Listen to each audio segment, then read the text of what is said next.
أمل تألق وارتقى مثل النجوم محلقا في وسط قلب في الهموم تمزقا. السلام عليكم ورحمة الله وبركاته. saaxiibada kanaalka dhiirigeliya soo dhawaada waxaan idin soo gudbinayaa xigmado aan idin soo xulay ee ka bogashaha boon. haddii uu qofi kaaga tago daacadnimadaada darteed adiga ayaa guulaystay, maxaa yeelay caqliyada tabarta darani waxay doorbidaan doodda. waxaa jira hadal aan waxba laga fahmaynin iyo aamusnaan wax walbaa laga fahmayo.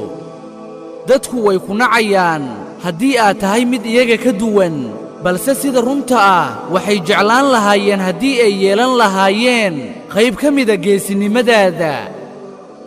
cilmi nafsigu wuxuu leeyahay suurtagal ma ahan qofi inuu jeclaado qof uusan arkin, balse taasi waa been.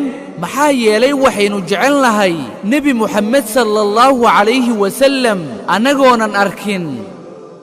kuwa dulqaadka badan waxay iska indhatiraan wax badan, waxay cafiyaan wax badan, balse markii ay tagaan dib dambe uma soo laabtaan.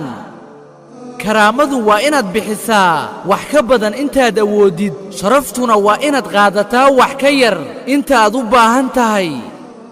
haddii aalamiintadu ay gubi karto xayrta jidhka, salaadda iyo towbaduna waxay meeraan dembiga.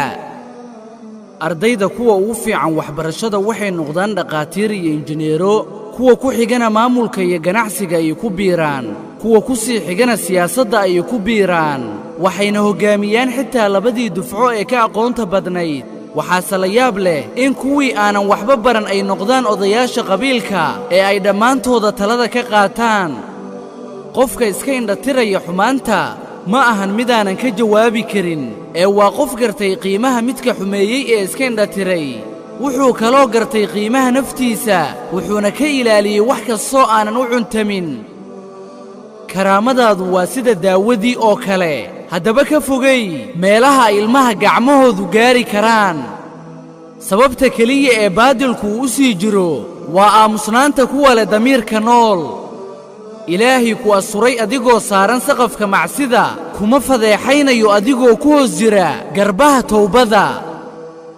raaxo uma sugnaanin qof xaasid ah, saaxiibna ma galo mid laba wajiile ah, aragti ma lahan mid khiyaanoole ah, haybadna ma lahan mid dabeecad xun. qofka noloshaada micnaha u leh ma ahan midka aad dareentid joogitaankiisa, ee waa midka aad tabtid maqnaanshiyihiisa. haddii aadan qof u noqon karin waaqic aad u qurux badan, haddaba ha u noqon xasuus aad u fool xun. wax laga xumaada waxaa ah inaad ku nooshahay waddan aadan ku riyoonaynin, waxaanan ka ahayn inaad mar'uun ka tegtid.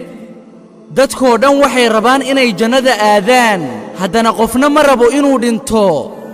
لكن صباحي لم يطل، فالليل في الأجواء حل، والغيب غطى كل شيء في المدى. فحنيت رأسي يائسا وبدأت أبكي جالسا، حتى أتى بعض النسيم مواسيا.